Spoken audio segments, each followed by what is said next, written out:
마스크 벗고 네. 네.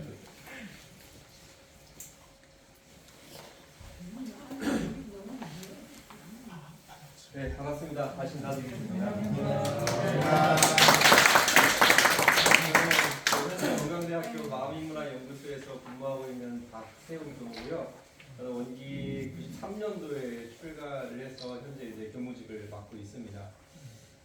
사실 오늘 제가 참 사람이 듣고 싶은 말 듣는다고 저는 이게 원무님 정기훈련인 줄 모르고 예비 원무님이라고 제가 그렇게 들어서 예비 원무님은 제가 그냥 공부한 말을 말씀드리면 되겠다라고 했는데 준비하고 이렇게 공지를 보니까 원무님 정기훈련이더라고요. 그래서 큰일 났다.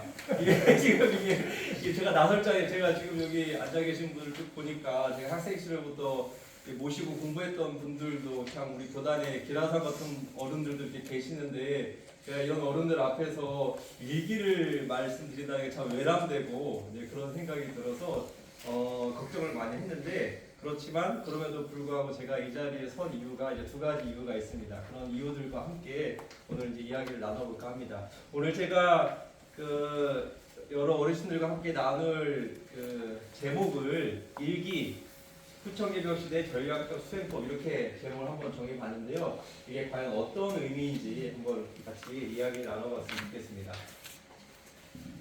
사실 여기 계신 모든 분들도 마찬가지겠지만 저는 사실 스승님이 계시지 않았으면 이 자리에 없었을 사람입니다.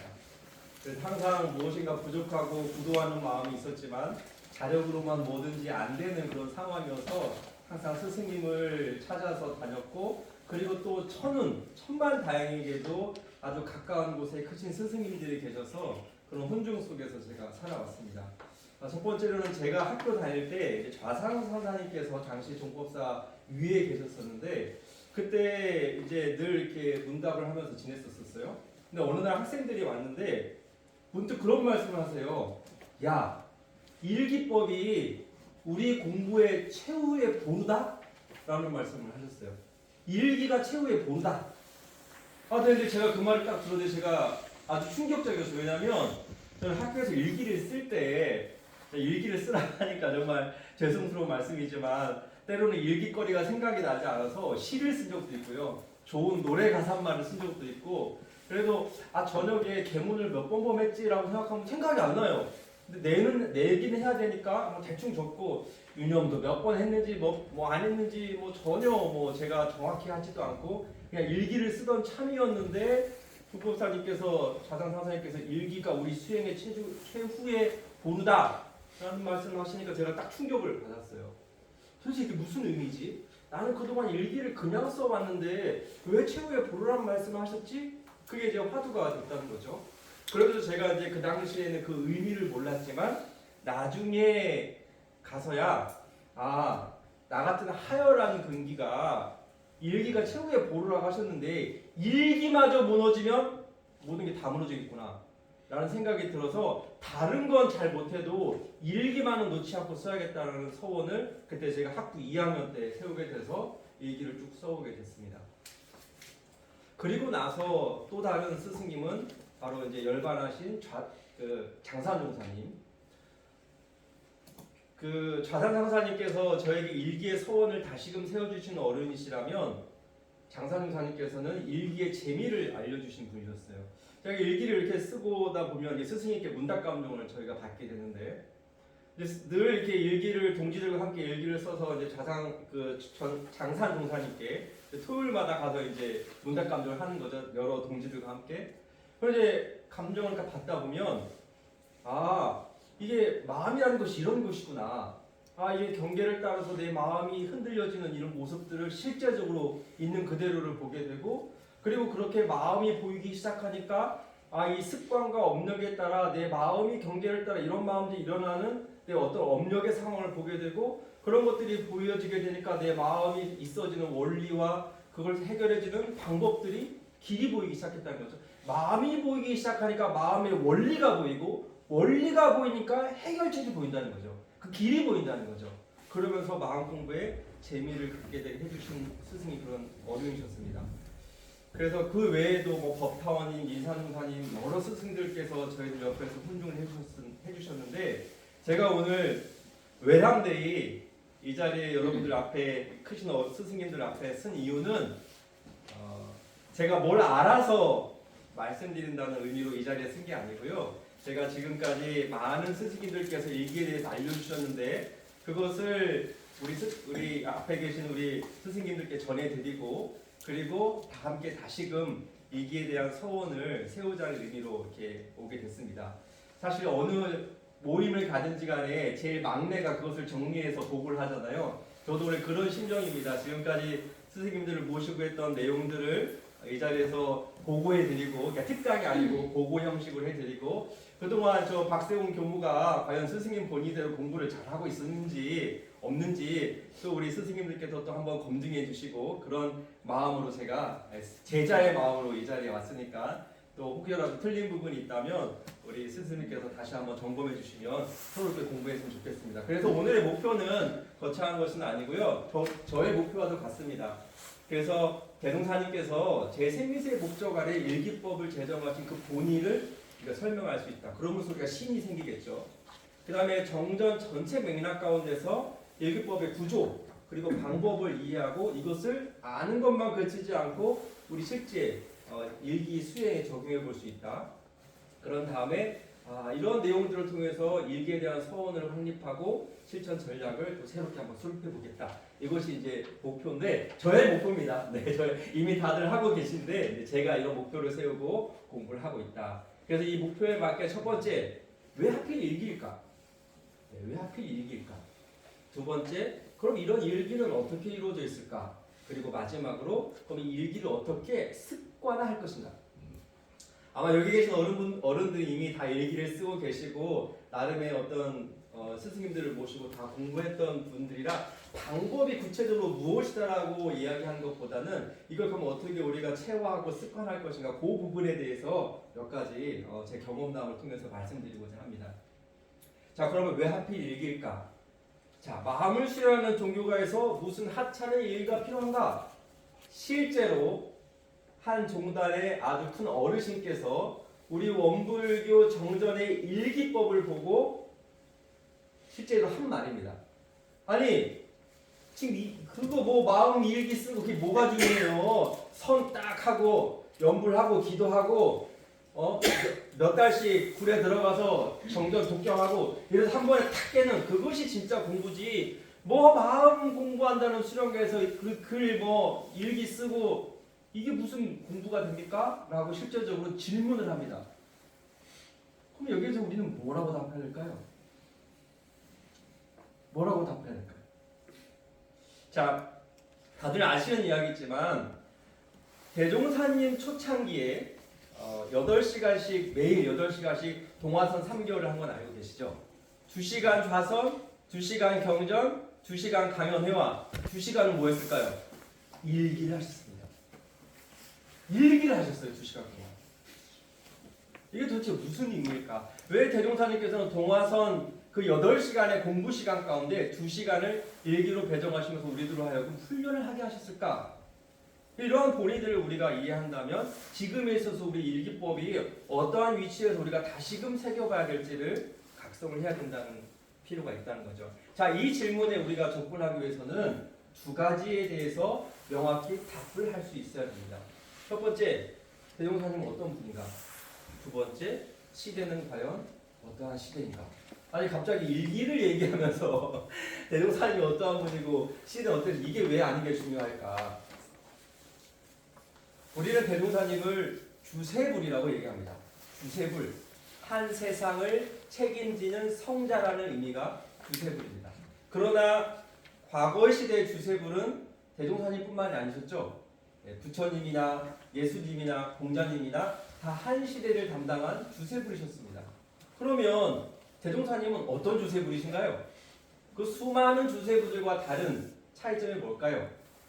다들 아시다시피 그 한 세상이 대종사님이 맡으신 그 한 세상이 어떤 세상이냐면 바로 후천개벽 시대라고 우리가 이야기를 하죠. 후천개벽 시대에 대해서 많은 스승님들께서 이야기를 하십니다. 그 중에서도 대표적으로 우리 대종사님께서는 정전 개교의 동기에 후천개벽 시대의 특징을 간략하게 물질이 개벽되는 시대다라고 말씀하십니다. 물질이 개벽되는 시대. 그런 후천개벽 시대를 책임지고 담당하시고 나오신 부처님이 우리 대종사님이시라는 거죠. 그러면 물질 개벽 시대는 어떤 시대인가요? 우리가 물질 개벽이라고 딱 얘기를 하면 대체적으로 어떤 생각을 하죠? 핸드폰이 계속 업그레이드 되고 새로운 전기차가 나오고 수소차가 나오고 컴퓨터가 발달하고 뭐 수소 양자 컴퓨터가 나오고 이런 이야기들을 주로 우리가 물질의 개벽이다라는 표현을 씁니다. 그런데 우리가 여기서 한 가지 중요하게 간과하고 있는 것이 있습니다. 구글 그리고 블리자드. 아마 구글은 다 아시고 여러분들 자주 보시는 유튜브 있죠? 네, 바로 구글이라는 회사에서 만들고요. 블리자드라고 해서 요즘 아이들이 제일 좋아하는 게임, 그 게임을 만드는 대표적인 회사가 블리자드라는 회사가 있습니다. 이 두 회사 세계 최대의 IT 기업이고 게임 기업입니다. 자, 아주 재미있는 사실은 이 두 기업이 IT 회사이고 게임 회사임에도 불구하고 직원을 뽑는 데 있어서 어떤 직원을 뽑냐? 미국에서 심리학으로 가장 유명한 대학 중에 하나가 스탠포드 대학인데 그 스탠포드 대학에 재학하고 있는 학생 수보다 더 많은 심리학자를 정식 직원으로 채용합니다. 그것도 학사가 아니라 석사, 박사 이상의 학위를 가진 사람들을 정식 직원으로 채용하고 있습니다. 왜? 세계 IT 기업이 세계의 가장 유명한 게임 회사에서 심리학자들이 왜 필요할까요? 게임만 잘 개발하면 되는데 왜 필요할까요? 이 사람들은 이렇게 얘기합니다. 이용자가 높은 평가를 내릴 특별한 제품을 만들려면 인간, 생각, 행동, 근본적인 동기, 영향을 파악할 필요가 있으며 이를 위해 쭉쭉 해서 심리학자들의 경험을 이용해서 더 매력적으로 만들고자 한다. 제가 생각하기에 여기에서 가장 핵심 포인트 키워드를 뽑으라면 바로 매력적이라는 말입니다.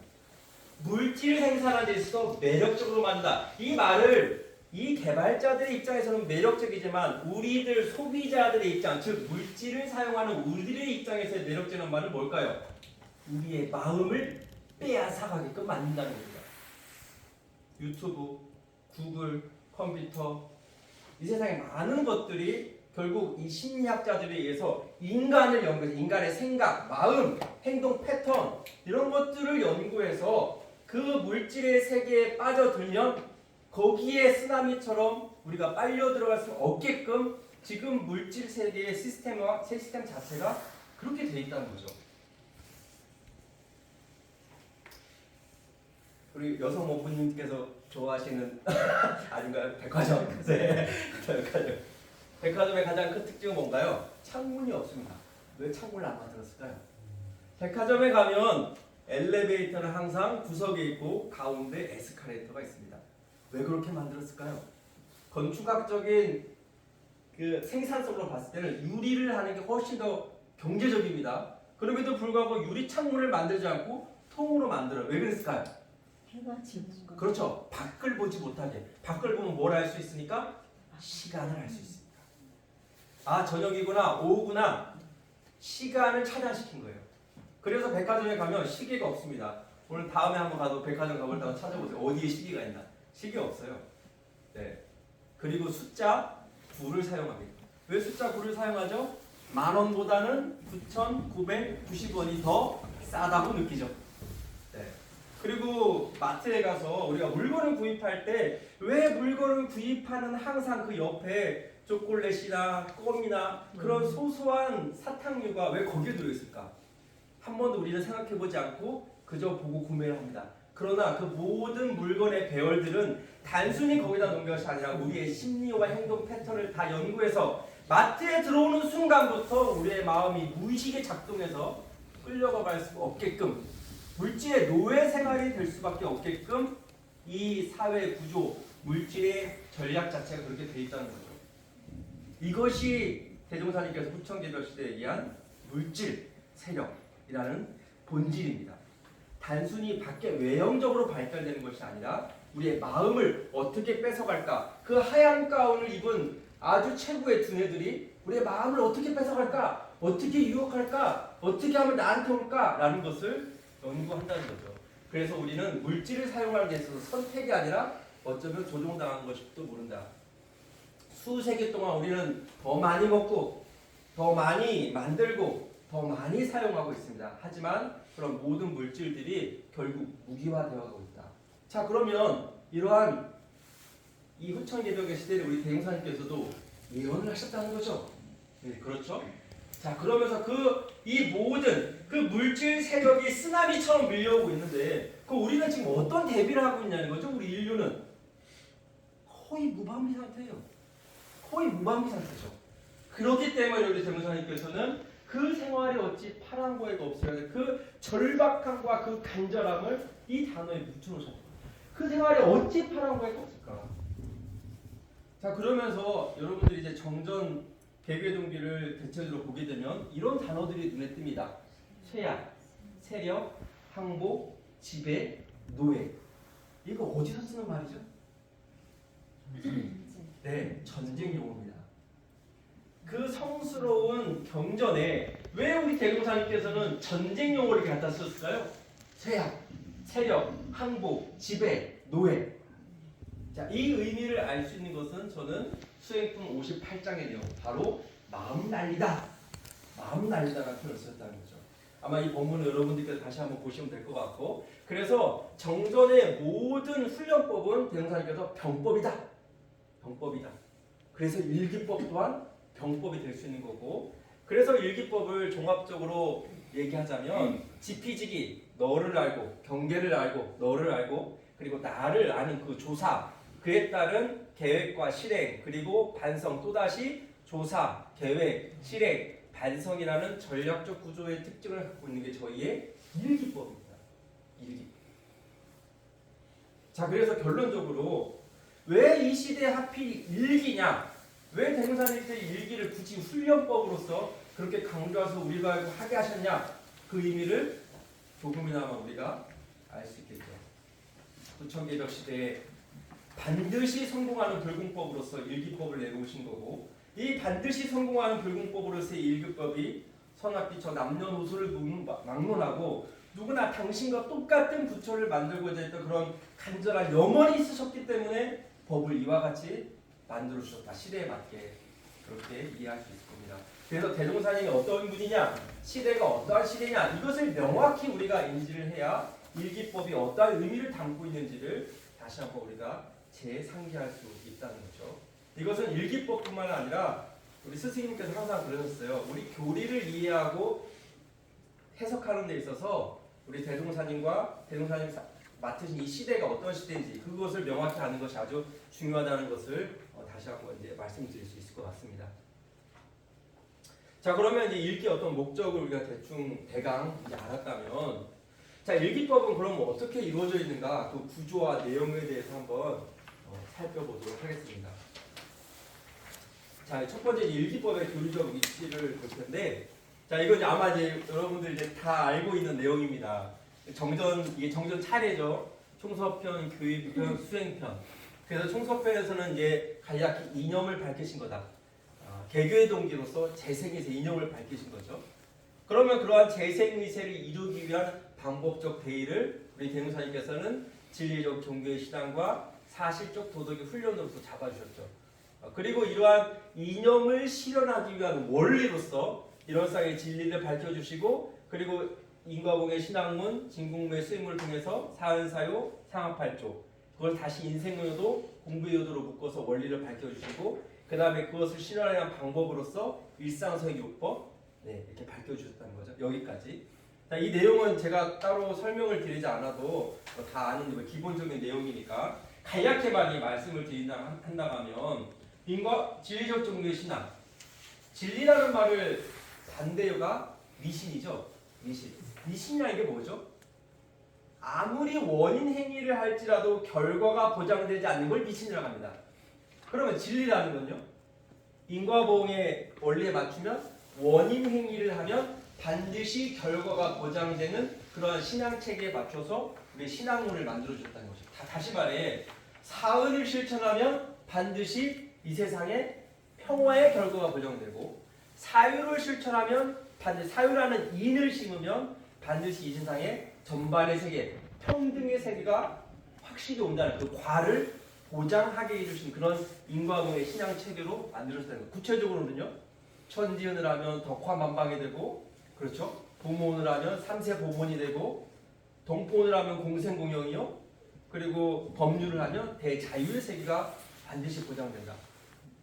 자령양성을 하면 이번에 우리 전상준 법사님께서 강자약자 진화의 도로 말씀하시면서 자령양성을 반드시 어떠한 과가 보장이 되죠? 자령양성이라는 우리가 인을 심으면 어떠한 과가 확실히 보장되게 하셨죠? 무슨 평등? 인권 그렇죠. 인권평등. 그래서 또 지자본이라면 지식평등. 타자녀 교육이라는 인을 심으면 반드시 교육평등이라는 과를 얻게 하셨고, 공덕야 숭배라는 인을 심으면 반드시 생활평등이라는 과를 얻게 하셨고, 이렇게 인과봉의 원리에 맞게 이 체계를 해주셨다는 거죠. 그러면 이 진공무의 수행문은 진공으로를 체를 삼고 묘유로 용을 삼으는 수행문인데, 제가 지금 다 아는 이야기를 지금 다 지금 네, 이러한 이제 체계, 예를 들어 이제 우리가 정신 수양이라고 했을 때 정신 수 닦을 수 양 길을 양이죠. 그럼 닦을 수는 진공으로 체입니까 묘유로 용입니까? 닦는 거니까, 닦아서 없애는 거니까 진공으로 체를 삼아 수요, 묘유로 용을 삼아 양인 거죠. 네. 하나만 더, 작업 취소하면 업을 지는 데에서 취하는 거고 사 버리는데, 취할 때는 묘유로 용을 삼아 취요, 진공으로 체를 삼아 사다. 진공으로 체를 삼는 것은 비워야 할 것을 마땅히 그 없는 그 자리까지 비우는 것을 말하는 거고, 묘유로 용을 삼다는 것은 반드시 있어야 할 것을 또 갖추어가는 것을 묘유의 용이라고 하셨듯이 이제 그런 어떤 체계로서 해주셨어요. 8조도 마찬가지입니다. 사연사조가 있고 진행사조가 있죠. 사연사조는 진공으로 체를 삼아 사연사조요. 그렇죠. 이 말들 이해하시죠? 네. 진행사조는 묘유로 용을 삼아 진행사조다. 네. 사연사조에서 불신, 탐욕, 나, 우를 버리는데 진공호의 체를 바탕에서 버리는 거예요. 그렇죠? 그리고 묘유의 용을 삼아 진행사조 한다는 것은 밖에 없는 것을 구하는 것이 아니라 내 안에 이미 있는 것을 길러내는 거예요. 그렇죠? 네, 그런 의미로서 어떤 이런 체계를 해놓으셨고, 그것을 일상생활 속에서 이 사안사회와 상업활조, 인생의 요도에 공부의 요도를 하는 방법으로서 일상성 요법을 해놓으셨다는 거죠. 자, 이 위까지는 많은 선진이들께서 이미 대종사님 이외에도 많은 스승님께서 이미 해주신 말씀들이 계세요. 그러나 이 밑에 이 수행편, 이것이야말로 우리 대산종사님 표현대로하면 전성의 미개척지다. 이 훈련법이야말로 과거 모든 성현들이 밝히지 않은 미개척지라고 말씀하시면서 이 훈련법을 아주 우리 대산종사님께서 강조를 해주셨다는 거죠. 그래서 이 일상소유법. 그러면 지금 우리가 지금 일기법을 얘기하는데 왜 갑자기 여기까지 왔냐? 수행품 1장을 한번 보겠습니다. 자, 일상소유법, 앞서 우리가 모든 배운 이념과 원리와 목적과 방법이 똘똘 뭉쳐져 있어서 그것이 일상소유법이죠. 그래서 정산종사님께서는 일상소유만 6번만 우리가 외우고 대조하여도 성불에 족하리라는 말씀해 주시죠. 그러면서 자, 대종사님께서 이렇게 말씀하십니다.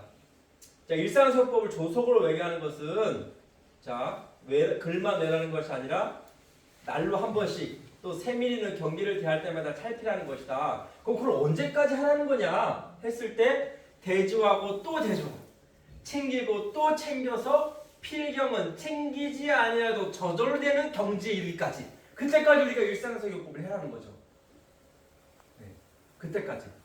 자, 그런데 이 일상소유법을 챙기려다 보니까 어떻게 돼요?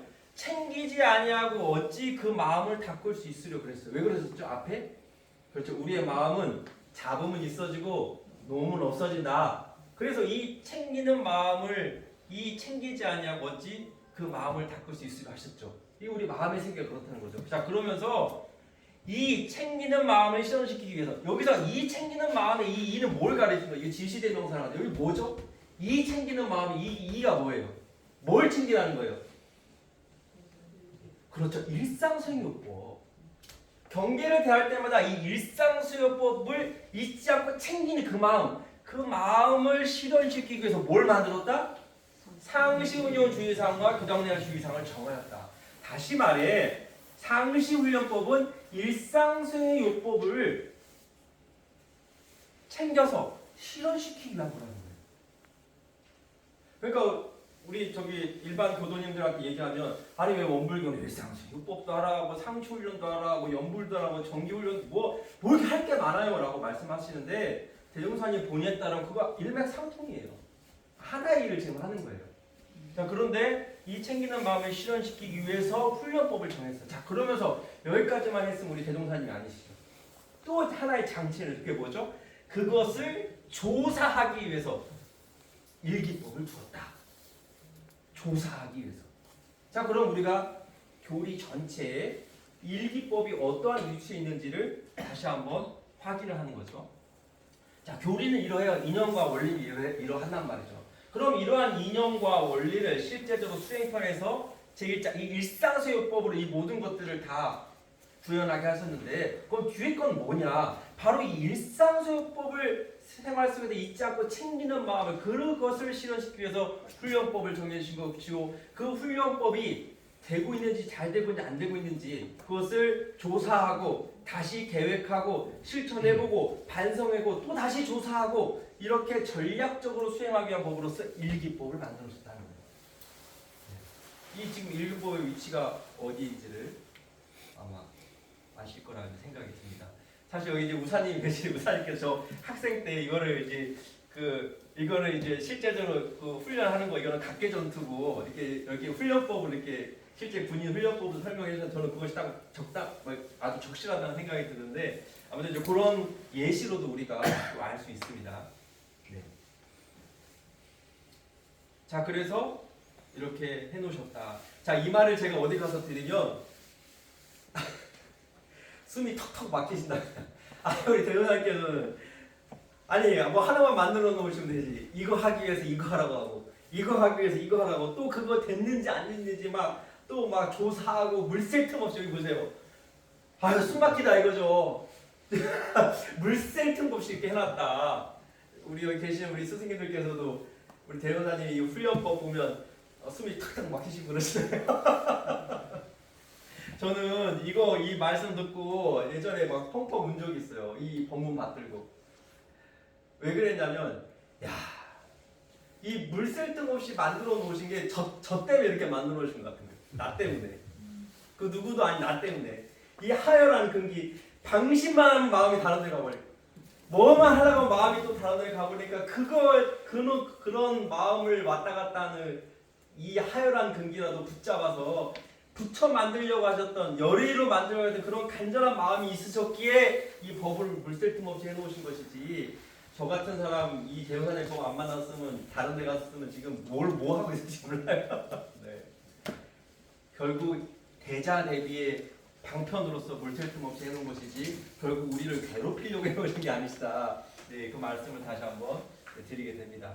그래서 이 법대로 부지런히 공부해서 하루국기 추법일성의 큰 일을 성취할지다. 여기서 말하는 이 법이 뭐죠? 일상수행법. 네, 일상수행법이라는 전반에 다 수행법을 말씀하시는 거겠죠. 네. 자, 그래서 이러한 말씀은 사실 많은 스승님께서 해주셨습니다. 자, 대종사님은 관념이나 개념에 그치지 않고 수련의 실지에 들고 수련의 효과를 거두기 위해 2중, 3중, 4중의 장치를 마련함으로써 어떠한 누수 현상도 미리 막아낼 수 하였다. 일기법은 수련상의 누수 현상을 막는 마지막 직전의 장치이다. 이것이 바로 앞서 제가 좌상사사님께 들었던 우리 수행의 최후의 보루다라는 의미와 통하는 말씀인 거죠. 네.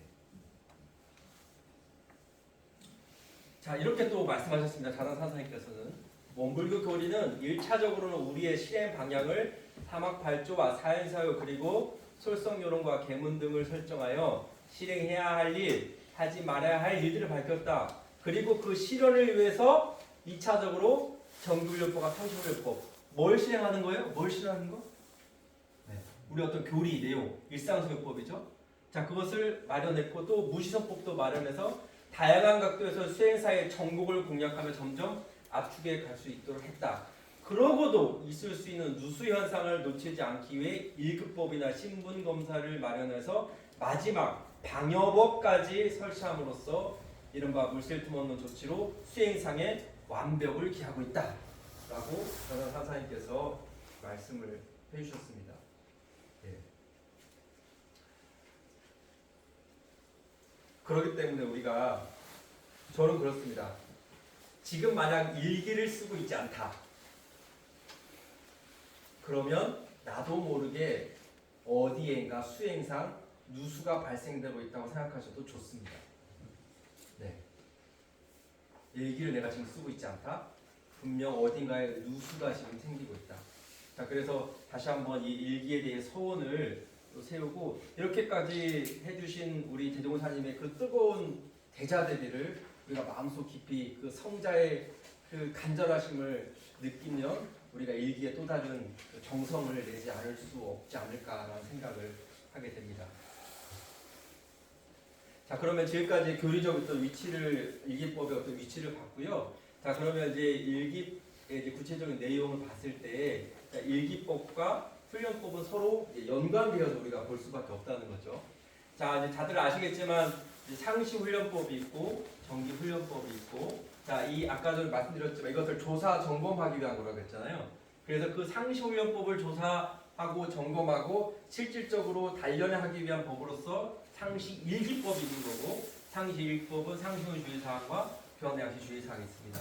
그리고 정기 훈련법은 다들 아시지만 11과목 전문 과목입니다. 전문 과목이 있고, 자, 거기에 따른 어떤 평가로서 감각 감상, 심신작용 처리권, 당일의 수입 지출, 당일의 작업 시간 수 이렇게끔 하게 하셨죠. 여기서 이제 정기일기법과 상시일기법을 놓으셨다는 거죠. 자, 이 내용을 한번 보면, 자, 결론부터 말씀드리면, 그 제가 드린 그 자료집 예.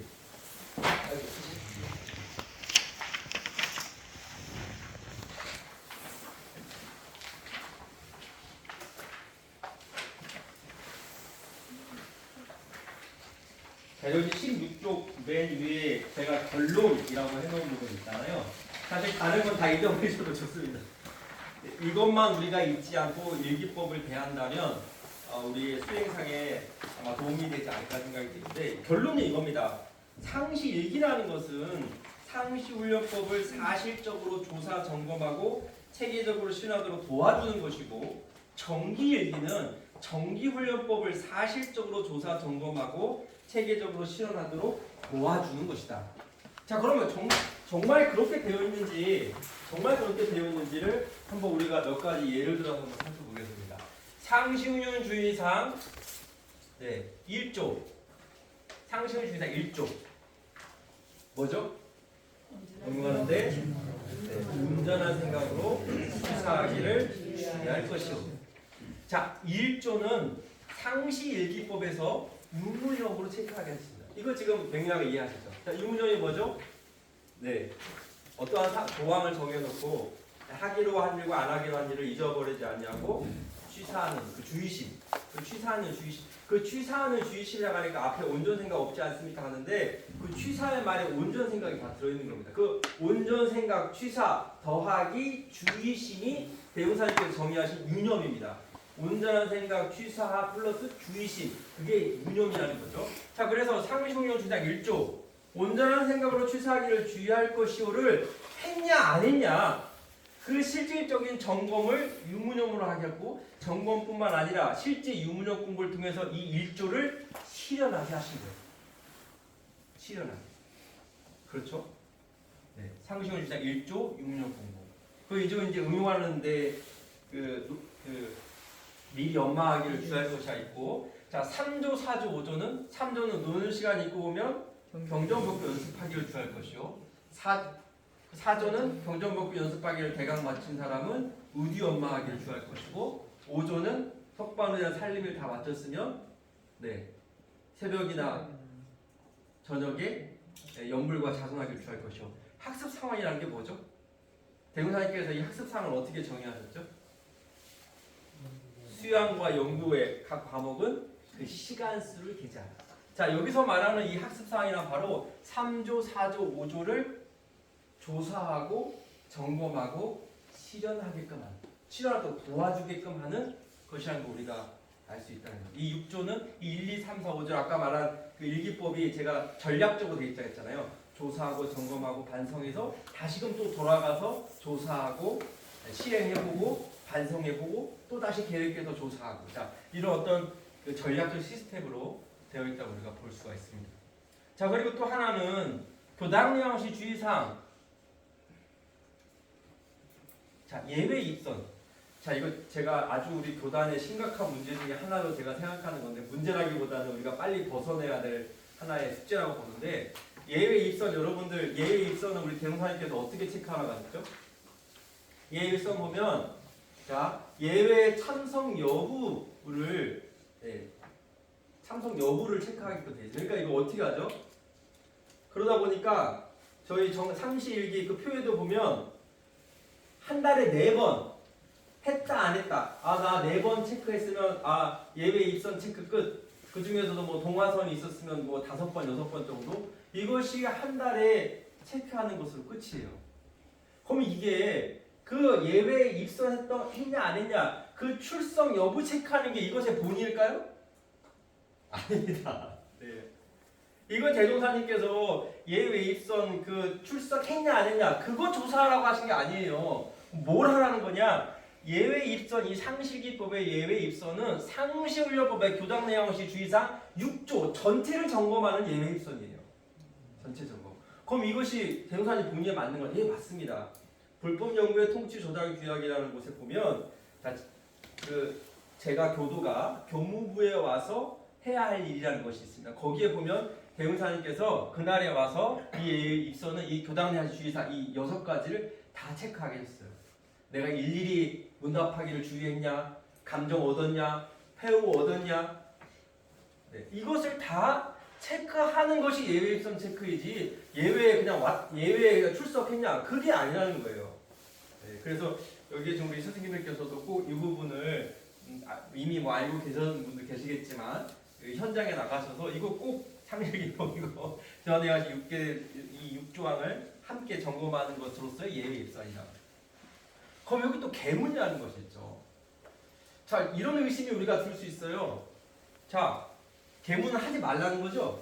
그러면 이 유문형 조항에다가 그냥 계문 사항 넣을 수 있잖아요. 그러니까 우리 공동 유문형으로 살생하지 말게 하고선 유문형으로 하자. 그래서 이거 계문을 유문형으로도 우리가 충분히 공부할 수 있는 여지가 있단 말이죠.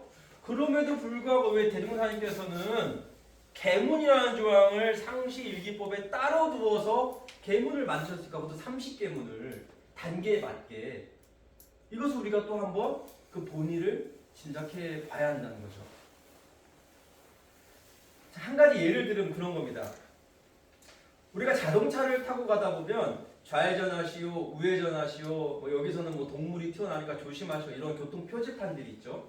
그런데 이런 교통 표지판이 있습니다. 빨간색으로 동그라미를 막 해놔가지고 여기는 낭떠러지요, 그렇죠? 여기는 뭐 안개 뭐 출몰지요 이렇게 해서 어떻게 되죠? 그것을 잘못 범하면 바로 죽음으로 직결되는 것. 바로 죽음으로 직결되는 문제에 있어서는 교통 표지판이 아주 다르게 돼 있다는 거죠. 계문도 그와 같은 의미를 담고 있다고 볼 수 있습니다. 30계문. 이 30계문만큼은 철저히 우리가 어떤 일이 있어도 지켜야 된다. 이 30계문 만약에 한 계문이라도 우리가 걸리게 되면 대웅사님께서 추구했던 그 재생이세 경륜과 성불제조 그 사다리에서 자칫 잘못하면 나락으로 떨어질 수 있기 때문에 그 간절함과 간곡함을 담아서 우리들 하여금 거기에서 벗어나지 않게 하기 위해서 계문이라는 것을 따로 두어서 지게끔 하셨다는 의미를 담고 있다는 거죠. 네, 그런 의미도 한번 우리가 다시 한번 생각해 볼 수 있고요. 자, 그러면 상시훈련법과 상시일기법은 어느 정도 이렇게 그것을 조사하고 점검하고 또는 실현시키기 위해 체계적으로 도와주는 것을 이해는 하겠어요. 근데 여기 지금 11과목이라는 것은 정신수양 사리연구 작업지사의 전문 과목으로서의 11과목인데 이게 지금 매치가 되시나요?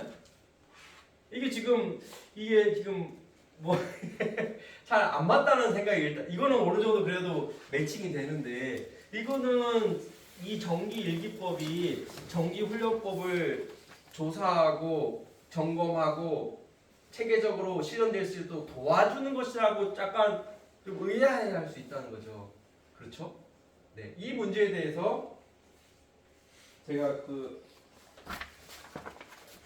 각산훈사님께서 해주신 말씀이 하나 있습니다. 그것을 있는 것으로 큰 방향만 말씀드리고 대신하도록 하겠습니다. 그 15쪽에 이제 그런 말씀을 해주셨어요. 이거는 이제 각산훈사님께서 교정 공부해 주신 말씀입니다. 정기일기는 정기훈련을 더욱 효과적으로 수행하기 위하여 당일의 작업시간, 수익지출, 심신작용 처리권, 감각감상을 기재하는 것이다. 정기훈련은 원만한 인격의 기초를 함양하는 동시에 상시훈련의 자료를 준비하는 전문 공부 기간이요. 상시훈련은 원만한 생활을 영위하는 동시에 원만한 인격을 양성하는 공부인 바 이는 모두 영육상전, 이사병행 이념하에 구성된 법이다. 고로 정기훈련 과정에서도 수지제도 등 생활의 기본법을 철저히 연마하고 단련하여 원만한 생활을 개척하며 상식 공부를 더욱 잘할 수 있도록 하신 것이다 라고 각산훈사님께서 그 의미를 도연하고 계십니다. 그러니까 긴밀하게 상시훈련법과 상시일기법처럼 연결은 되어 있지 않지만 영육상전과 이사병행의 어떤 이념 아래 이것을 연관성으로 짓고 있다는 거죠. 그리고 자세한 얘기는 뒤에서 또 다시 한번 말씀드리도록 하겠습니다. 자, 그러면 하나하나 이제 상시일기법의 내용을 보면 이와 같이 우리가 정리를 해볼 수 있을 것 같습니다. 자, 유무념 처리는 사실적인 공부, 경계 공부죠. 이거는 경계를 대소하는 공부라면 학습상 하는 시간을 가지고 하는 공부라는 거죠. 그래서 유무념 처리, 태조사법과 사실적 공부다. 하자는 조목과 말자는 조목을 놓고 온전한 생각으로 취사하는 주의심 했는데, 자, 중도행, 육아에 있어서 핵심을 얘기하면 우리 대단주사님께서 바로 이 중도행을 말씀하십니다. 그리고 불가의 가장 핵심 경전이 금강경이죠. 그래서 하루는 한 제자가 우리 교단에 정말 유명하신 어떤 선지님께 금강경을 잘 선한 선지님께 금강경의 대의가 한마디로 뭡니까? 핵심이 뭡니까라고 물으니까 대답을 못해요. 그래서 이 어른이 정산 종법사님께 당시 정산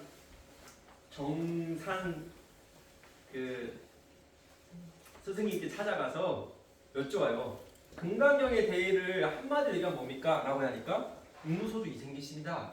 그 마음 응하여도 그 주한 바 없이 그 마음을 내는 것이다 라고 이렇게 육아의 핵심과 불가의 핵심이라는 거죠. 이것을 똘똘 뭉쳐서 실천하는 길이 본전생각취사 주의심입니다. 이거는 제가 선언적으로만 그냥 말씀드리고 자세한 것은 이제 우리 앞에 계신 스승님께서 이미 다 경험하시고 겪는 일이기 때문에 어찌됐든 유무념이 단순히 그냥 습관 하나 고친다라는 정도까지만 이해하시면 안 된다는 거예요. 여기에서는 이럴상의 진리를 우리 육군 동작에 둘러 씌워서 바로 쓸 수 있게끔 하신 게 이 유무념, 이 온전생각 취사라는 거죠. 온전, 이론의 진리의 공, 생각, 원, 취사, 정. 그 공원정의 그 이론상의 진리를 내 육군 동작에 둘러 씌워서 쓰게끔 하는. 근데 그 표준은 그러면 온전한 생각으로 취사하는 것으로서 우리 육군동작을 쓰는데 그 표준은 뭐냐? 그게 원망구족 지공사로 쓰는 것.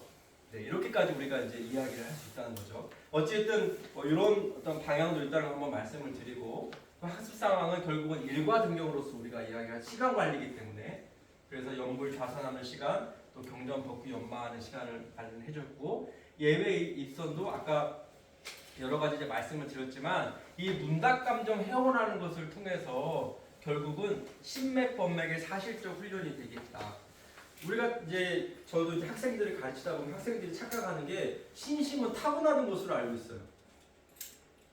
신심은 타고나는 것으로 알고 있어요. 상근기의 신심이 따로 있고 하근기의 신심이 따로 있어서 신심은 강한 사람은 정말 상근기 이렇게 해서 자기들 심심은 하나도 없다라고만 생각하는 사람이 있어요. 포기하는 사람. 근데 그거 아니다.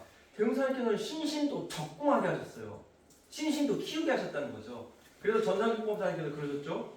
출가에는 그 보통급은 보통급의 신심이 있고 법마상정급은 법마상정급의 신심이 있고 법관항마에는 법관항마의 신심이 있다. 그러면 그 신심을 어떻게 키워가게 하셨냐? 대종사님께서는 바로 이 예외 입선이야 이것을 통해서, 즉 다시 말해 교당 내어시 주의사항의 실천을 통해서 이 신맥과 번맥의 사실적 훈련으로 접근하는, 이 신맥과 번맥을 키워가게 했다는 것이죠. 자, 그래서 이런 부분도 우리가 상식 일기라는 걸 통해서 한번 다시 점검해 봐야 될 것이고, 그리고 이 교당 내어시 주의사항을 할 때 교당을 우리가 자꾸 건물로만 볼 거예요. 건물. 저는 그런 생각이 들어요. 대우사님께서 오셨어. 다시 한번 재림하셨다고 합시다. 그러면 교화단으로 막 강남교당 교단이 돈을 막 커, 막 멋지게 막 사장 밖에 사람들 보면 원불교가 막 이런 건물이냐. 그런데 거기에 교화단은 공부는 안 하고 있어. 근데 저 시골에 갔더니 막 교당은 뭐 허름하게, 그런데 교화단을 해서 마음 공부하고 일기로 마음 공부하고 있어. 대우사님이 뭘 교당으로 할까요? 뭘 더 기뻐하실까요? 저는 후자라고 봅니다. 뭐 제가 굳이 말씀 안 드려도 아마 이런 그래서 이 교당을 단순히 하드웨어적인 건물로만 보지 말고 교화단 훈련이 되는 곳, 스승이 있는 곳, 그것이 교당이 되고 그것이 교화단이 돼서 이 교당 내어시 주의사항의 실현이라는 것이 그런 의미로 우리가 이해해야지, 단순히 법회 출석에서 했다? 이렇게는 대문안이 본의에 맞지 않다라고 우리가 다시 한번 생각해 볼 수가 있죠. 또 계문도 아까도 말씀드린 이거 수도인의 생명 문제예요. 생명과 직결되는, 아니 무슨 담배 피는 게 생명과 직결되는 할 수 있지만 우리 수도인들은, 공부인들은 그 술 한 잔 마시는 게 뭐라고 아무것도 아닐 수 있잖아요. 그냥 뭐 밖에 가서 교화하고 그냥 좀 이렇게 스트레스 받으니까 뭐 한 잔, 네, 뭐 연고 있을 수 있습니다. 하지만 대표님께서는 경계하셨다는 거예요. 자칫 잘못하면 그동안 적공해온 이 수도의 생명이 무너질 수 있다는 것. 네, 그런 것들 우리가 다시 한번 생각해 볼 수 있고, 여기 지금 이제 범과 유무 대조라고 되어 있죠. 범했는지 안 범했는지 그 번수를 체크하게 됐어요. 여러분들 그 일기법을 보시면 아주 재밌는 아주 독특한 표현들이 있습니다. 번수, 기재, 그렇죠? 그리고 유무념 할 때에도 마찬가지죠. 그럼 왜 그렇게 우리가 산술적 의미의 표현을 우리 대명사님께서 일기법에 넣으셨을까? 산술적 표현이죠. 기재라는 것은 관념으로 흐르는 공부가 아니라 사실적인 공부를 하라는 의미의 기재인 거, 있는 그대로 쓰는 거니까. 그리고 거기다가 번수를 체크하겠어요. 숫자, 산술이죠. 여기에는 그냥 단순한 의미가 있지 않습니다. 우리가 습관 드는 것, 습 볼 때 대체적으로 우리가 무의식이 몰들어가는 과정들을 보면 한 번 하고 두 번 하고 세 번 하고 반복적인 행동들이 나도 모르게 무의식에 저장이 돼서 어느 순간 이 무의식에 저장된 것들이 어떠한 경계를 따라서 나도 모르게 발현되죠. 자동적으로. 네. 그때 우리가 이제 멈추어서 온전 생각 취사하자 이런 공부들을 하는 거잖아요. 자, 내가 지금 이 계문을 번수를 체크를 할 때 단순히 내가 이거를 한 번 범했네, 두 번 범했네, 내가 이걸 범하지 않았네, 지금 그런 차원으로 접근하시면 안 돼요. 어떤 차원일까요? 내 지금 이 무의식의 세계에, 내 지금 이 수행의 체계에 있어서 무엇이 저장되고 있는 것을 대웅사님께서 낱낱이 밖에 보여서 수치화해 놓으신 거예요. 수치화. 다시 말해 불교에는 유식사상이라는 것이 있습니다. 이제 뭐 이게 그걸 간단히 말하면 어떤 무의식의 정화에 관련된 사상인데, 무의식의 관리를 어떻게 할 것인가가 유식사상의 핵심이라고 우리 좌장 사사님께서 해주셨어요. 내 무의식의 세상, 이 무의식의 세계를 어떻게 관리할 거라는 것을 얘기하는 것이 유식사상이다. 그러면 그 어떻게 관리를 해 나갈 때에 단순히 관념이 아니라 내가 해놓은 그 번수를 보고, 유념의 번수, 계문의 번수, 그것이 내 지금 무의식에 무엇이 쌓여야 되는가를 수치화하고 시각화한 거예요. 그래서 아주 사실적으로 공부하게끔 했다는 거죠. 이거는 여러분들 단순한 의미가 아닙니다. 불가의 유식사상을 아주 사실적으로 우리 생활에 바로 써먹을 수 있게끔 하신 게 이게 우리 대동산 일기법의 위대하신 점 중에 하나예요. 바로 보게끔 하셨어요. 바로 보게끔. 네 무의식이 지금 뭘로 물들어가고 있냐? 바로 수치화해서 보게 하셨어. 이것이 아주 우리 대동사님의 그 사실 훈련이라는 데 있어 아주 중요한 의미입니다. 그래서 그렇게 기재하게 하셨다는 거, 번수나 수치화해서 훤히 보게 하셨다는 거, 그렇게 바라보게끔 해서 아주 장중한 구석과 같이 내 무의식을 놓고 공부하게 하셨다는 거. 이것이 아주 중요한 의미고 이렇게 되려면 기재해야겠죠. 사기들어 써야겠죠. 매일 써야겠죠. 근데 그 매일 쓰기가 쉽지 않죠. 그걸 이제 습관하는 것들도 뒤에서 또 한번 말씀드리도록 하겠습니다. 그리고 이제 시간상 간단히 한번 말씀드리면 이것이 이제 시간, 돈, 지혜, 시간, 돈, 그리고 이거는 그 죄복, 그 사명이라고 하죠. 이명. 이 네 가지를 정기일기에서 관리하게 하셨어요. 시간, 돈, 사명, 이명. 4, 12의 이 대소윤.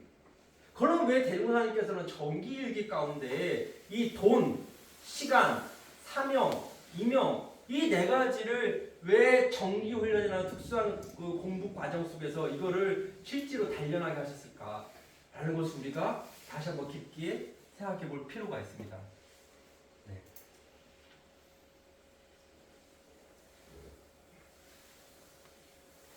이런 부분들은 이제 이사정의 영육사는 어떤 그런 어떤 정신과도 일맥상통하지만 자세한 상황들은 시간 관계에서 제가 생략은 하고 제가 자료 하나를 PDF 파일로 제가 공유해 드릴 텐데 그 공유해 드리는 자료를 보시면 지금 이 말이 어떤 말인지가 충분히 이해하실 테니까 일단 여기서는 또 넘어가도록 일단 이 네 가지를 우리 대웅사님께서는 정기일기 가운데 전문 공부로서 공부하게 하셨다라고 말씀을 드릴 수 있을 것 같습니다.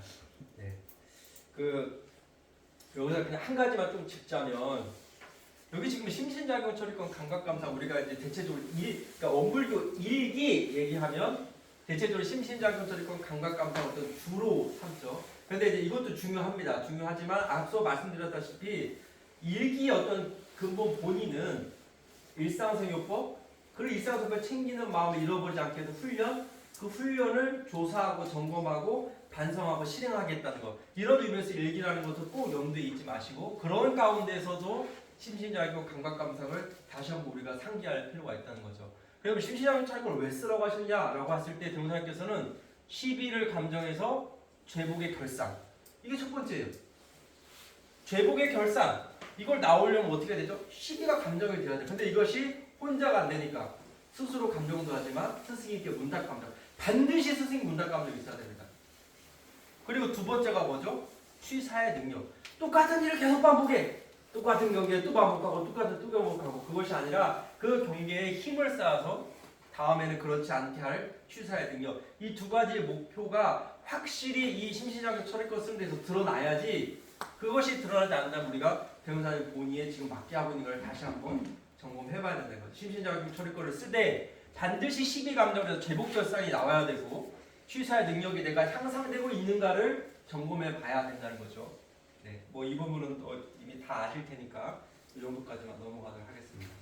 그리고 이제 마지막으로 일기를 어떻게 그러면 습관할 건가 방법과 실질적인 부분인데 아마 일기를 다 쓰고 계실 것이고 또 정말 외람되게 제가 이 자리에 섰다고 말씀드렸지만 정말 오랜 기간 많은 스승님들을 모시고 공부하신 어른들이 여기 계셔서 제가 일기를 이렇게 쓰는 겁니다. 이게 뭐 그렇게 말할 형편이 아닙니다. 제가 오히려 묻고 배워야 할 어르신들이라 제가 간단히만 어플을 사용하는 법하고 그리고 실제적으로 어떻게 쓰지 그런 부분을 좀 중심으로 해서 말씀드리고자 합니다. 자, 습관이라는 게 뭘까? 그러니까 우리 일기도 우리가 좀 습관을 들여야 되는데 습관이라는 게 뭘까 할 때 대종사님의 정의에 따르면 자 위에 거는 이제 우리 성품에 대한 이야기지만 습관은 자 당인의 처음 한 생각이 이게 씨앗이 되는 거죠.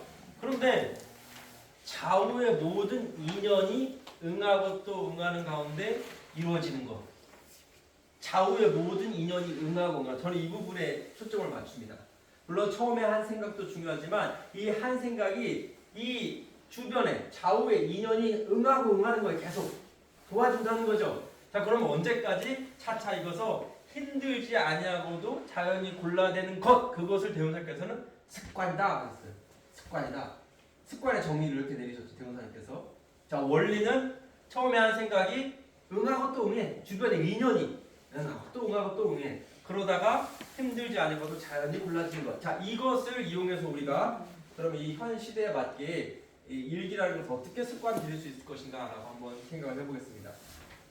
보통 우리 학생들의 예를 들면요 우리 학생들 제가 이제 서원관에서 같이 근무하고 있는데 우리 학생들 이제 지금 이제 정기 만덕산에서 정기 훈련 나고 있거든요. 훈련 딱 나면 아이들이 눈빛이 촉촉합니다.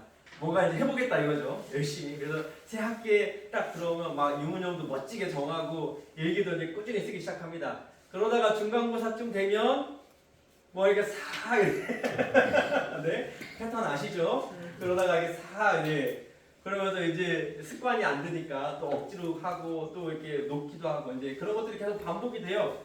자 그러면 왜 우리는 습관이라는 것이 이렇게 들기가 어려운 걸까? 우리 정사동사님 본문에도 나오지만 좋은 습관은 정말 들기가 나쁜 습관은 들기가 쉬운데 좋은 습관은 들기가 어렵다 그런 말씀이 있는 것처럼 그런데 우리는 보통 습관을 들일 때 이런 말들을 많이 하죠. 자 시작이 반이다. 자 오늘부터 일기 쓰기 시작했으니까 이제 뭐 반은 쓴 거지 라고 이제 멋지게 한번 시작을 합니다. 자 그런데 뇌과학에서 밝힌 사실에 의하면 우리가 무엇인가를 시작하는 뇌와 다시 습관을 들이는 지속하는 뇌는 다르다는 겁니다. 자 이 말의 실예를 들어드리면 우리가 보통 다이어트를 합니다. 다이어트. 자 오늘부터 내가 야식도 먹지 않고 내가 뭐 10kg 빼겠다 라고 해요. 그런데 대부분은 다이어트에 실패를 하죠. 자, 내 지인이 다이어트 하다가 실패를 했어요. 그 사람이 막 우울해하고 막 짜증나고 있어요. 그럼 우리는 보통 어떻게 조언하죠? 너 의지가 약했어. 너 다이어트 하려는 의지가 약하기 때문에 실패한 거야. 야, 의지가 얼마나 강하면 그깟 다이어트, 그깟 야식 그거 못할 일이 있어? 너 의지가 약해서 그래. 해서 대체적으로 다이어트의 실패의 원인을 한 개인의 의지에서 찾습니다. 우리가 일기에 대한 습관을 들이지 못하고 수행상의 습관을 들이지 못한 대부분도 우리 아이들은 자신의 서원이 부족하고 자신의 의지가 부족하다는 걸 대체적으로 원인을 찾습니다. 그래서 어떻게 하죠? 다시 서원기들을 올리고 다시 그 의지를 불태우려고 아주 애씁니다. 다시 말해 의지 강화 전략을 대체적으로 세운단 말이죠. 의지를 어떻게 불태울 것이냐 여기에 초점을 맞춰서 하죠. 하지만 많은 습관 연구자들에 의하면 의지는 그 처음 시작 내가 습관을 들어야지라고 하는 그 처음 시작에는 도움이 될지언정 그것을 습관들이는 데 있어서는 아무런 도움이 되지 못한다고 다 얘기합니다. 그러면 습관을 들이는 데서 뭐가 중요한 거냐? 뭘 제어해야 되냐? 바로 상황. 이 상황 제어하는 전략을 세우는 것이 아주 중요하다는 거죠. 제가 한 가지 예를 드리겠습니다. 다들 아시는 영화예요. 대사동사님께서 많이 아프셨어요. 제가 지금 기억으로는 원평으로 기억이 나는데 거기서 이제 정량을 하고 계시는데 이제 소일거리로 약초를 캐러 다니셨어요 산에. 근데 이제 약초를 캐고 다 내려오시는 길에 아주 귀한 약초가 하나 있었어요. 근데 대사동사님께서는 시간을 내가 5시가 되면 상황이죠. 5시가 되면 내가 산에 내려가겠다는 것이 본인의 표준이었어요. 근데 앞에 약초가 정말 귀하디 귀한 약초가 있는데 5시가 딱 됐어요? 그러다가 놓고 가셨어요. 만약 일반 사람 같으면 뭐라고 평할까요? 아니 그거 캐는데 몇 분 걸리지도 않는데 그거 캐러 가면 되지. 대상자께서는 5시 딱 가셨어요. 5시 딱 되고 그걸 놓고 가셨어요. 그 5시라는 그 시간을 딱 끊고 갈 때 거기서 대용단력과 대결단력이 바로 거기서 생긴다는 거죠. 5시라는 그 상황에 그 대사동사님께서 내가 5시만 되면 이거 기필코 이렇게 하리라 막 목표로 막 의지를 막 강화시켜서 대사동사님 그러신 건가요? 아닙니다. 5시라는 그 상황이 딱 되면 딱 끊고 가는 거죠. 바로 끊고. 제가 우리 아이들한테도 그래요. 게임을 하는 것에 우리 아이들이 힘들어요. 인터넷. 자, 인터넷 하는 거 좋다 해라. 할 수 있다. 그러나 시간을 정해놓고 해. 내가 딱 하루에 1시간만 내가 유튜브 하려고 자유롭게 해. 그러나 1시 딱 되면 딱 끊고 가는 거야. 그때 용단력과 결단이 거기 생긴다는 거야. 딱 1시간 딱 끊고. 이렇게 해서 상황 제한 전략으로 간다는 거야. 이것이 일예입니다. 일예. 다시 말해 많은 습관을 들이는 데 있어서 목표에 집중하는 것이 아니라 상황. 내가 언제 어떻게 어느 장소에서 누구 그런 상황을 주변에 어떻게 놓느냐 이것이 앞서 말씀드린 대종사님께서 습관을 들일 때 한 생각을 주변의 좌우의 인연이 응하고 응하도록 하는 그런 어떤 전략을 세운다는 것을 우리가 이해를 할 수 있습니다. 자, 형세 미리 그래서기 때문에 제일 중요한 것이 형세 미리 엄마인데 아까도 말씀드렸다시피 일기는 조사, 계획, 실행, 반성이라는 전략적 구조 속에 있습니다. 네. 그럼 이러한 전략적 구조를 이루기 위해서는 이 조사라는 것이 상당히 중요해요. 내 지금 현재 위치가 어디인지, 내가 가고자 하는 방향이 어디인지, 내 지금 상태가 어떤지 이것을 점검하는 건 상당히 중요한데, 자, 이걸 하기 위해서 제 경험상 제일 중요한 것이 하나는 바로 수도인의 일과입니다. 일과가 무너지고 마음 공부를 한다. 일과가 무너지고 일상생활법을 한다. 저는 사실 그 거짓말이라고 봅니다. 네, 어떻게 들으실지 모르겠지만 일상생활법이 살이고 피라면 이 일과는 수도인의 일과는 뼈하고 골격이에요. 뼈하고 골격이 없는데 어떻게 거기다 일상생활법 그거 아무리 하려고 해도 이게 성부러지지가 않는다는 거죠. 이거지지가 않는다는 거죠. 지탱을 못해요. 그래서 우리가 반드시 이 수도인의 일과, 이 일과가 무너지면 마음이, 일과가 무너지는 것 자체가 이미 마음이 무너졌다는 거잖아요. 그렇죠? 그래서 일과는 골격과 뼈대가 돼. 일과가 무너지면 마음도 무너진다. 그래서 이 일과, 수도인의 일과를 철저히 지키는 그런 안정적인 상황이 유지돼야 된다. 이것이 아주 중요하다고 저는 봅니다. 자, 그러면 이 가운데서 어떤 현상이 일어나냐?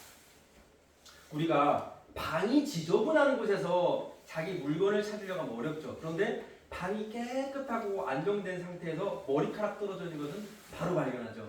바로 그와 같은 원리입니다. 내가 어떤 수도인의 일과로서 늘 안정된 생활을 하고 있다 보면 이 습관과 얼명이 끌려가는 상황과 신호 찾기가 아주 쉬워진다는 거죠. 우리가 보통 이제 다들 여기 앉아 계신 선생님들께서도 공부를 다 하시지만 우리가 하루를 살고 한 달을 살 때 엄청 많은 경계가 우리를 괴롭히는 것 같지만 일기를 쓰고 마음고를 하다 보면 그 나를 괴롭히고 나를 업력으로 끌려가는 그 경계가 그렇게 많지 않아요. 한두 개 가지고 지금 우리가 복잡하고 있는 거예요. 한두 개. 그것이 정말 나로 하여금 지금 성불을 해야 되는 지금 방해하고 있다는 거죠. 자, 그런 것들을 그럼 우리가 어떻게 찾냐? 이 수도의 일과가 반드시 밑바탕에 돼야 되고 그렇게 하다 보고 일기를 쓰다 보면 하루, 일주일, 한 달, 1년 주기로 그것을 발견하게 돼요. 패턴. 나만의 어떤 업력의 패턴. 예를 들어 여기 혹시 가을을 타는 분이 계신지 모르겠어요. 가을만 되면 막 마음이 축 처져. 하루를 보더라도 나는 오후 5시만 되면 막 마음이 쳐져. 근데 이거는 실제적으로 바쁜 일과 속에서는 몰라. 근데 우리가 마음을 늘 챙기면서 이 일기를 쓰다 보면 내가 어떤 시간에 취약한지, 어떤 대상에 취약한지, 어떤 경계에 취약한지를 알게 된다는 거죠.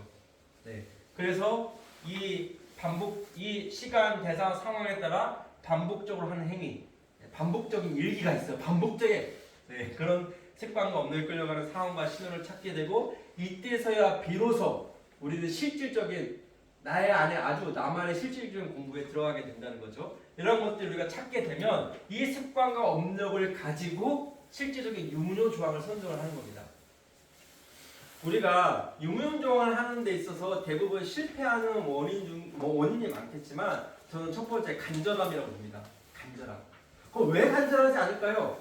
대우사님께서 이렇게 말씀하시죠. 나와 어느 정도의 관계가 있는지를 알고 모름에 따라 정성이 차이가 난다고 하셨죠. 정성이라는 건 어디서 나오냐? 이 공부가 나와 어떤 관계가 있는지를 아느냐 모르느냐에 따라 정성, 간절함이 생긴다 그래서 다시 말해 내가 지금 정하고 있는 이 유무념이 내 삶과 내 영생에 있어서 얼마만큼 중요하고 절실한 거냐 그거를 조사하거나 그거를 따지지 않고 자 우리 저기 시간 약속 지키기 공동 유무념 합시다. 물론 그게 의미 없다는 건 아닙니다. 하지만 정말 실질적인 공부, 사실적인 공부, 간절한 공부가 되기 위해서는 이 유무념 조항을 찾는 것도 바로 이 위의 과정들을 통해서 나의 아주 절실한 거. 제가 이렇게 말하면 아마 여러분들 우리 스승님들 마음속에 하나씩 딱 떠오를 거야. 그거. 그거지. 그거 있을 겁니다. 반복적인 거 있어요. 대상이 됐든 사람이 됐든 뭐 있습니다. 그거 가지고 이제 우리가 유무념 조항을 실제로 하라는 거죠. 네. 그러면 자 그렇기 때문에 내 현주소 파악해서 자신에게 절실한 조목으로 선정을 했는데 여기서 중요한 점은 뭐냐? 반드시 법의 등급에 대두하는 것이 중요합니다. 법에 맞게. 네. 자 그리고 나의 습관 형성의 모든 인연이 응하고 응하도록 환경을 조성한다. 제 좌상사사님께서 공부를 하는 데 있어서 세 가지 영역을 말씀하세요. 영적 대치법, 기적 대치법, 그리고 질적 대치법을 말씀하시는데 지금 제가 말씀드리고서 바로 이 질적 대치법입니다. 아까 말한 모든 주변의 인연이 응하고 응하도록 한다. 그럼 이 습관 형성에서 이걸 어떻게 하라는 거냐? 한 가지 예를 들어서 이거 이제 마찰력 조절이라고 우리가 마찰력 조절이라고 우리가 얘기하는데 바로 이런 겁니다. 내가 운동을 하겠다라고 마음을 먹었어요? 그럼 헬스장을 끊는데 집 가까이 헬스장을 끊는 게 유리할까요? 집 멀리 헬스장을 끊는 게 유리할까요? 당연히 집 가까이 헬스장을 끊는 것이 운동하는 습관을 들이는데 더 유리하다는 거죠. 네. 그러면 내가 양치질을 내가 꼭 치실을 해야겠다. 내가 치실하는 습관을 들여야겠다 했을 때 양치질 바로 뒤에 치실하는 습관이 좋을까요? 아니면 내가 10시에 치실을 해야겠다라고 시간을 정하는 게 유리할까요? 그렇죠. 양치질 바로 뒤에 치실을 하겠다. 그러니까 그거를 하나로 묶는 것이 습관을 형성하는 데 좋다는 거죠. 이것이 습관 형성하는 데 있어서 질적 대치법입니다. 다시 말해 마찰력 조절. 내가 습관을 들이고자 하는 것은 마찰력을 줄이고 내가 습관을 놓고자 하는 것은 마찰력을 늘리는 거예요. 예를 들어서 내가 유튜브를 너무 많이 한다는 거죠. 근데 내가 유튜브를 하는 데 있어서 마찰력을 높이는 방법이 뭘까요?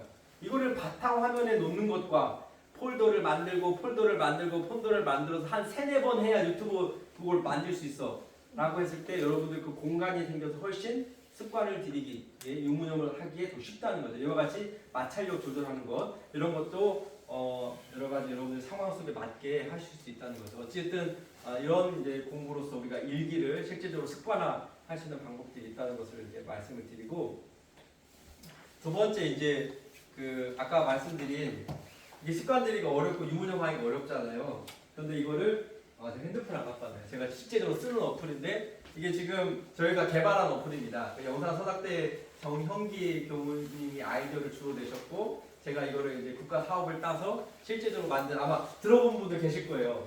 M볼이라고 해서 이게 마인드볼이라는 것을 이제 어플을 만들었는데 이걸 한번 활용하시는 걸 추천드리는데 단점은 아이폰은 안 됩니다.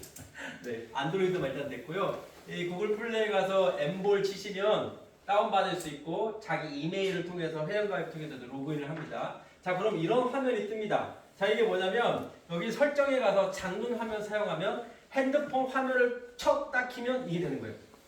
이게 무슨 말이에요? 핸드폰을 딱 키면 바로 이 유무념 대조 이 항목이 딱 나와요. 그래서 유념, 무념 끄고 딱 다시 닫으면 돼요. 그러다가 일상생활 속에서 또 무념했다 하면 핸드폰을 딱 키고 무념 터치하고 딱 끝. 그러니까 장문 화면에 나와요. 여러분들 그 걷기에서 그 캐시하는 거 있죠? 그와 같이 우리 핸드폰 첫 화면, 장문 화면에 바로 이와 같이 나옵니다. 그래서 장문 화면을 해서 안에 핸드폰 안을 보고 싶다면 믿어서 잠금 해제 이걸 하면 됩니다. 그리고 이제 요거는 우리 정전, 이건 M볼 웹으로 같이 이제 들어가는 거 이런 내용을 일단 담고 있고요. 제가 이걸 왜 추천드리냐면 이거는 저희가 이 어플을 만든 목적은 단 하나였어요. 대종사님 본의에 맞는 표준 일기를 만들어 보자. 우리가 일기를 쓸 때 여러분들 한 가지 예를 들어볼까요? 개문 혹시 점수 내보신 분? 개문 점수. 그럼 개문 한 번 범할 때마다 몇 점씩 깎이는지 아시는 분? 이건 대종사님께서 정해놓으신 거예요. 그럼 유무념 점수 한 번 내보신 분? 이건 대종사님 당대에 다 한 거예요. 유무념을 그냥 한 게 아니라 내가 유념 100번 했고 무념 20번 했다. 이거 아니에요. 대종사님께서 반드시 점수를 얘기하셨어요. 수치화하셨다고 했잖아요. 내 무의식에 지금 무엇이 저장되어 있는지를 시각화하고 수치화하셔서 사실적으로 공부하게 돼요. 네가 지금 현재 위치가 어디고 네가 앞으로 어디로 가야 될지를 아주 명료하게 보게끔 하셨다는 거죠. 자, 그러면 우리가 대종사님께서 이미 법은 그렇게 해놓으셨는데 우리가 그렇게 안 하고 있어. 그럼 이거 어떻게 하게끔 해야 되는 어떤 그런 간절함에서 저희가 이런 어플을 만들었더라고요. 그래서 이렇게 하게 되면 이게 스코어가 점수가 나와요. 유념 몇 번, 무념 몇 번 해서 이 스코어 점수. 이 점수는 대종사님 당대 표준 그 계산법으로 자동으로 되는 겁니다. 그렇게 해서 이렇게 그래프가 또 떠요. 이거 그래프를 보면 뭘 알 수 있죠? 한 달 동안 내 마음에 어떻게 흘러가는지 주기를 볼 수가 있어요. 이거 보면요. 정말 신기한 게 반복돼요. 내가 보름만 되면 마음이 척 가라앉잖아요. 유무년 중앙도 싹 점수도 싹 가라앉아요. 마음이 내가 다시 살아나잖아요. 월 초에? 그럼 이것도 싹 올라. 이게 신기한 그런 게 있어요. 자신이 어떻게 추락할 시간대, 상황에 따라 이렇게 된다는 거죠.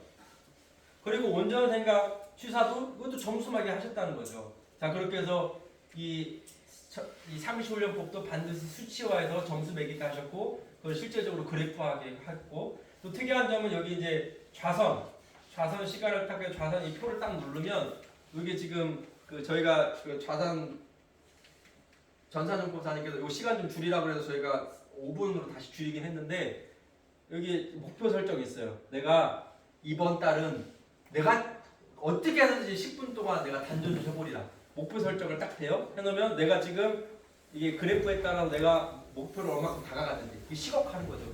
내가 목표를 해놨는데 내가 지금 목표에 얼마큼 다가갔는지를 모른다는 거예요.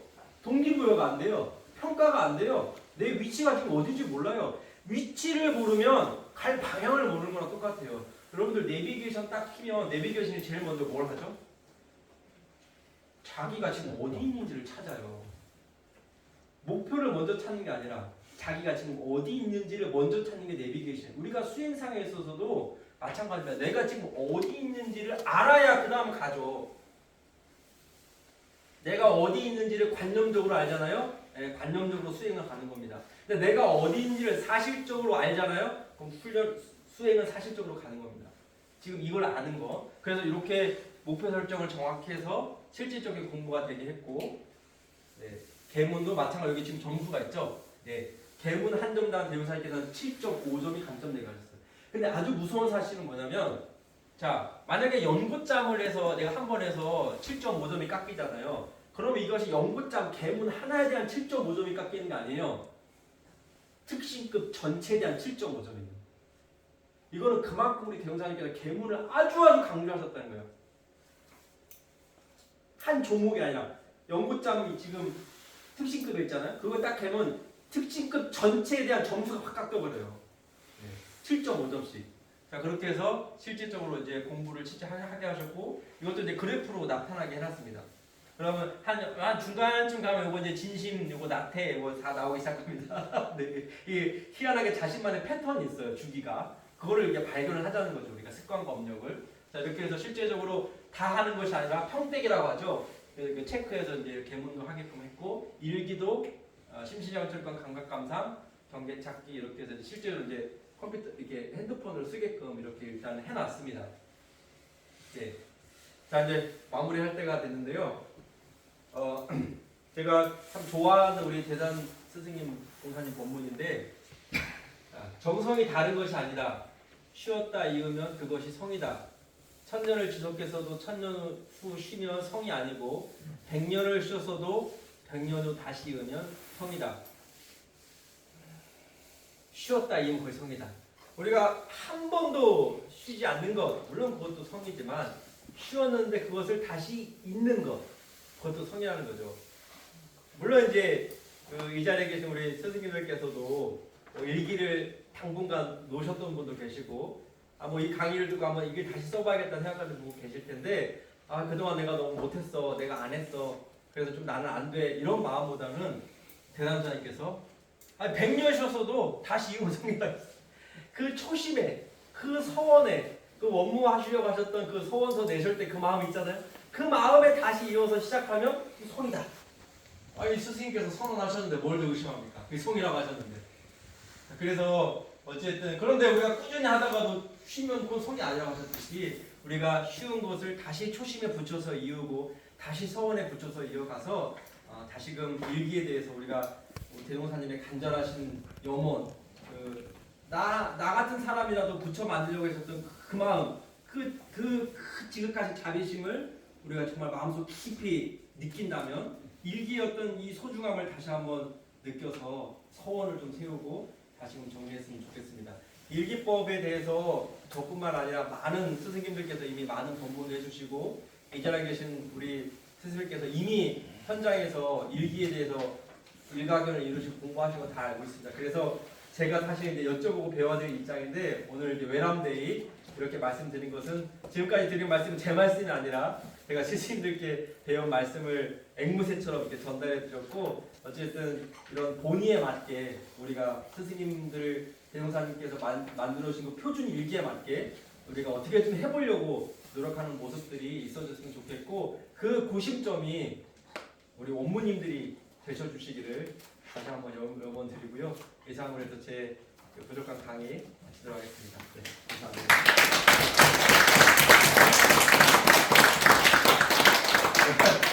제가 이 Q&A 할 역량은 아니지만 제가 뭐 혹여라도 궁금하신 점 있으시면 네, 제가 성심성의껏 제가 아는 선에서 네, 답변해 드리도록 하겠습니다. 네. 원래는 질문 시간을 좀 두라고 해서 제가 한 10분 정도 일찍 마쳤는데 네. 그리고 제가 아까 말씀드린 뭐 이 자료가 필요하시다면 다 드릴 수 있고요. 그리고 제가 아까 그 자료 하나 드린다고 했잖아요. 그게 일기법에 관련된 논문 한 편인데 아마 그걸 보시면 제가 오늘 말씀드렸던 강의 다 잊어버리셔도 됩니다. 싹 다 잊어버리시고 그거 한번 보시면 훨씬 더 체계적으로 공부를 다시 시작할 수 있을 거라 믿어 의심치 않습니다. 네. 휴대폰에서 우리가 일정 때문에 일정을 잠금하면서 제일 처음에 일정이 문제 나오게 돼 있거든요. 네네. 그 경우에는 네. 아까는 그 벌을 그 일기법 그 벌을 갖다 딱 잠금하면 해제하면 바로 나오도록 되어 있는 거. 네네네. 휴대폰 딱 켜면 되는 거. 그거 좀 찾는 방법 좀 알려주세요. 아까 잊어버렸습니다. 네네.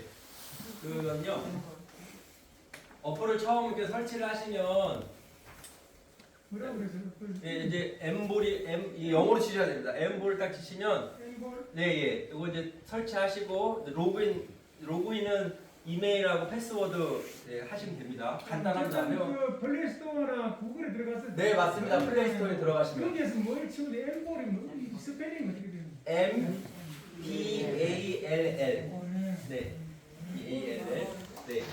치시고 엠볼이 네, M볼 마인드볼인데 제가 한글로 만들었어야 돼. 좀 멋지게 만든다. 영어로.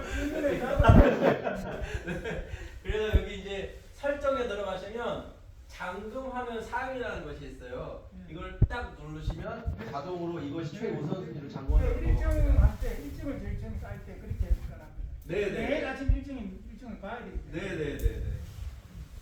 그래서 그 요거 이제 잠금화 미로 해제하면 다음에 설정하신 그 일정이 나오실 겁니다. 네. 네네.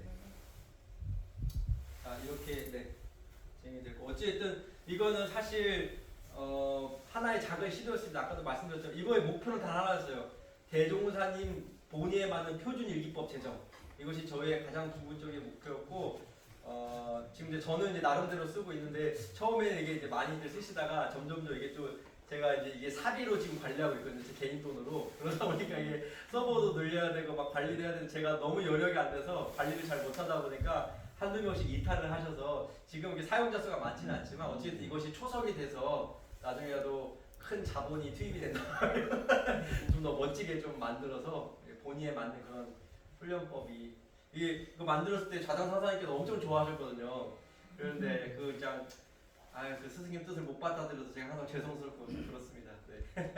주로 지금 일기법이 우리 교단에서 네. 이 신신작용 지휘권 위주로 편백들이 좀 간다는 생각을 했었거든요. 네네네. 교수님을 통해서 오늘 그 일기법이 방대한 그 대종사님의 신중한 그 어떤 물샐데없는 없는 수행법 네네. 그리고 우리 최종 보호라고 한 것에서 네. 그 정기일기법과 상시법을 망라해서 네네네. 대단히 감사하게 생각합니다. 네네. 근데 이제 그 보통 우리가 일기를 얘기할 때 이제 신신작용 처리권 감각감사 얘기하는데 저는 그 부분도 중요하다고 봅니다. 왜냐하면 일반 대중에다가 그러니까 초보자죠. 원불교를 처음 접하는 초보자일 때 갑자기 막 수입 지출 쓰라고 이게 어려운데 자 그나마 우리가 그런 식으로 이해를 하더라도 우리의 궁극적인 목적은 지금 말씀드린 이런 대단의 본의대로 우리가 가는 것을 설정만 해놓고 그것을 진행한다면 저는 그건 아주 좋다고 봅니다.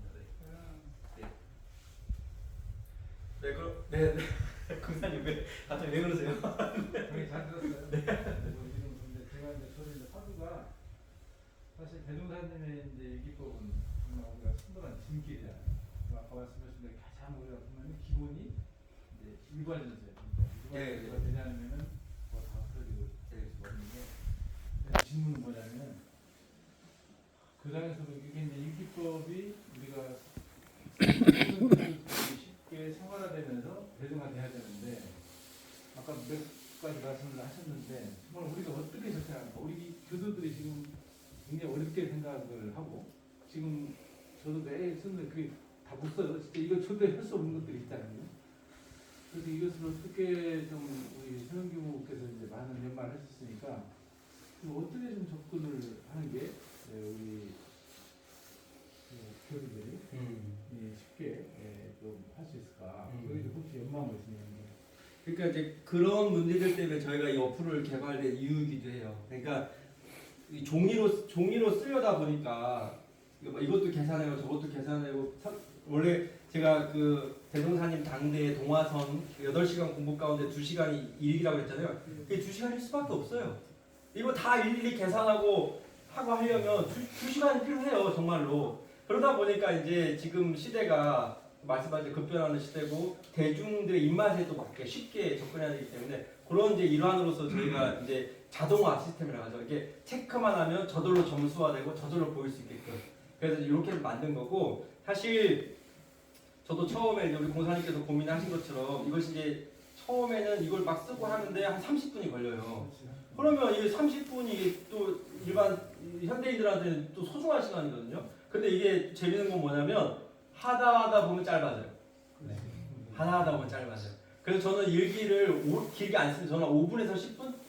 짧으면 5분 만에 그냥 이게 왜냐면 여기 보시면 아시겠지만 아니 정기일기를 간단하게 예전에는 이거를 쭉 늘었었거든요. 경계, 일어난 마음, 법의 대조, 처리 딱 이 4줄이에요.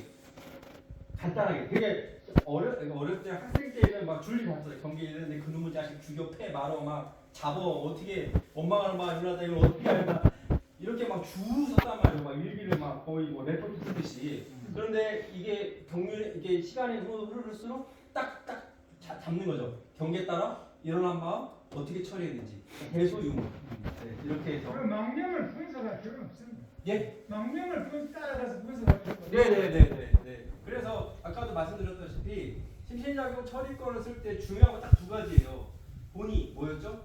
시비를 해서 제복의 결산. 이거 아주 중요해요. 제복의 결산이 나와야 돼. 내가 지금 왜냐면 심신작용 처리권이죠. 심신이 작용해요. 경계를 따라서 내 마음이 작용한단 말이에요. 이 작용을 어떻게 처리했냐를 쓰는 거예요. 처리. 그럼 이 처리가 옳으냐 그르냐에 따라서 죄복이 나눠진다는 거예요. 이거 그래서 치사의 능력이 향상. 그렇죠. 그래서 추상의 향상인 거예요. 그래서 이 부분이 반드시 계속 그러니 드러나야 된다는 거죠. 근데 이게 초입자는 이제 마음 보는 위주로 하겠지만 궁극적인 목적은 그거라는 것을 우리가 반드시 잊지 말고 지도를 해야 된다는 거예요. 네. 뭐 얘기하다가 그래서 이제 그 시간이 점점 더 짧아지고 아까도 말씀드렸듯이 저희는 이제 대희사자를 기다리고 있습니다. 그래서 이거를 좀 더 저희가 구상은 다 했어요. 이거를 어린이용, 청소년용 그리고 다 지금 구상은 다 해놨어요. 근데 이제 이거 만드는데도 한 5천 들었거든요. 이게 쉽지가 않아요. 관리하는 비용도 그렇고 그래서 이게 개인적인 일로는 좀 어렵고 좀 뭐 교단적으로나 뭐 대희사자가 나와서 정책적으로 해서 이거를 정말 우리 교단의 일기 전문가들 막 여기 뭐 공사님, 우사님, 뭐 기라성 같은 어른들이 이렇게 다 모여서 만들어 보자 이거죠. 왜 안 됩니까? 그거 할 수 있잖아요. 근데 이제 이 자본이 문제라서 그게 이제 저희 성악대 정행기 경우도 참여한 거예요. 네 이거 정영용은 참여한 겁니다. 네. 네 그러면 시간이 이제 다 됐으니까요. 이 정도에서 마무리하겠고요. 네, 부족한 강의 경청해 주셔서 감사합니다. 이상 마치겠습니다.